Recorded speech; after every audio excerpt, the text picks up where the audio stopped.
Friends ಇದು second floor. So first ಫ್ಲೋರಿಂದ steps ಹತ್ಕೊಂಡು ಬಂದರೆ ಡ್ಯೂಪ್ಲೆಕ್ಸ್ ಹೌಸ್ ಅಲ್ವಾ. ಸ್ಟೆಪ್ಸು ಇಲ್ಲಾಂದರೆ ಲಿಫ್ಟಲ್ಲಿ ಬಂದರೆ ಸೆಕೆಂಡ್ ಫ್ಲೋರ್ ಬರ್ತೀವಿ.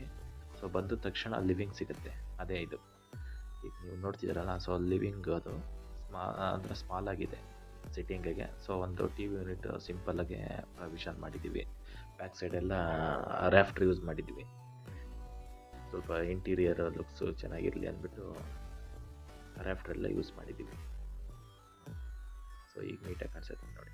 ಸೊ ಈಗ ನೀವು ನೋಡ್ತಿದ್ದೀರ ಲೆಫ್ಟ್ ಸೈಡ್, ಅದೇ ಲಿಫ್ಟಿಂದ ಬಂದರೆ ಡೈರೆಕ್ಟ್ ಸೆಕೆಂಡ್ ಫ್ಲೋರ್ ಬರ್ಬೋದು. ಲೆಫ್ಟ್ ಸೈಡ್ ಸ್ಟೇರ್ ಕೇಸ್ ಇದೆ, ಆಪ್ಷನಲ್ಲಿ ಲಿಫ್ಟ್ ಇದೆ ಪಕ್ಕದಲ್ಲೇ. ಸೊ ಹಾಗೆ ನೀವು ಸ್ಟ್ರೈಟ್ ಈಗ ರೈಟ್ ಸೈಡ್ ಏನು ನೋಡ್ತಿದ್ದೀರಾ, ಸೊ ಬೆಡ್ರೂಮ್ ಅದು. ಕುಬೇರ್ ರೂಮ್ನಲ್ಲಿ ಸೆಕೆಂಡ್ ಬೆಡ್ರೂಮ್ ಇದೆ. ಸೊ ಲಿವಿಂಗ್ ಆದ ತಕ್ಷಣ ಪಕ್ಕದಲ್ಲೇ ಇದೆ. ಸೊ ಇದು ಆಪೋಸಿಟ್ ಬಂದುಬಿಟ್ಟು ಬಾಲ್ಕನಿ ಇದೆ ಆ್ಯಕ್ಚುಲಿ ಅದು. ಸೊ ಸ್ಕ್ರೀನ್ ಥರ ಕಾಣ್ತಿದೆಯಲ್ಲ, ಸೊ ಅದು ರೋಡ್ ಸೈಡು ಬಾಲ್ಕನಿ ಇದೆ. ಒಂದು ಸ್ಟಡಿ ಟೇಬಲ್ ಒಂದು ಪ್ರೊವಿಷನ್ ಮಾಡಿದ್ದೀವಿ ಬೆಡ್ರೂಮ್ನಲ್ಲಿ. ಸೊ ವರ್ಕ್ ಏನಾದರೂ ಮಾಡಿದ್ರೆ ಆಪ್ಷನಲ್ಲಾಗಿರಲಿ ಅಂದ್ಬಿಟ್ಟು ಮಾಡಿದ್ದೀವಿ.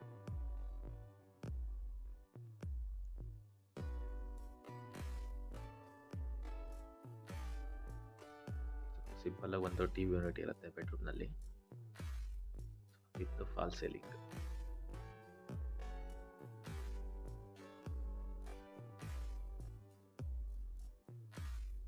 ವಾಲ್ ಪ್ಯಾನಲಿಂಗು ಸ್ವಲ್ಪ ಡಿಸೈನ್ ಕೊಟ್ಟಿದ್ದೀವಿ ಈ ಬೆಡ್ರೂಮ್ಗೆ.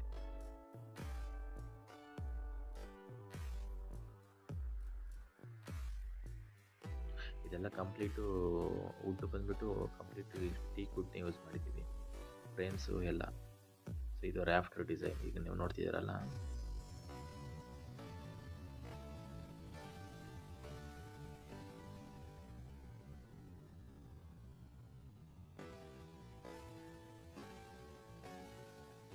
ಅಟ್ಯಾಚ್ ಬಾತ್ರೂಮ್ ಇದೆ.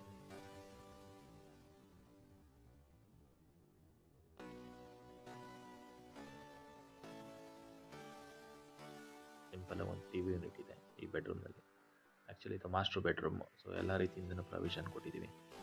ಸೊ ಹಾಗೆ ಬಂದರೆ ಪ್ಯಾಸೇಜಿಗೆ ಬರ್ತೀವಿ, ಸ್ಮಾಲ್ ಲಿವಿಂಗ್ ಕಾಣಿಸುತ್ತೆ. ಮತ್ತು ಸೊ ಅದ್ರ ಪಕ್ಕ ಇನ್ನೊಂದು ಬಂದುಬಿಟ್ಟು ರೈಟ್ ಸೈಡು ಸ್ಟೇರ್ ಕೇಸಿಂದ ಸ್ಟ್ರೈಟ್ ಇದೆ. ಇದು ಆ್ಯಕ್ಚುಲಿ ಬೆಡ್ರೂಮಲ್ಲೇ. ಸೊ ಇದು ಅಷ್ಟೇ ಸ್ವಲ್ಪ ಲಕ್ಸುರಿಯಾಗಿದೆ bedroom. So with attach bathroom ಇದೆ. ಅರೌಂಡ್ ಸೈಜ್ ಬಂದುಬಿಟ್ಟು ಒಂದು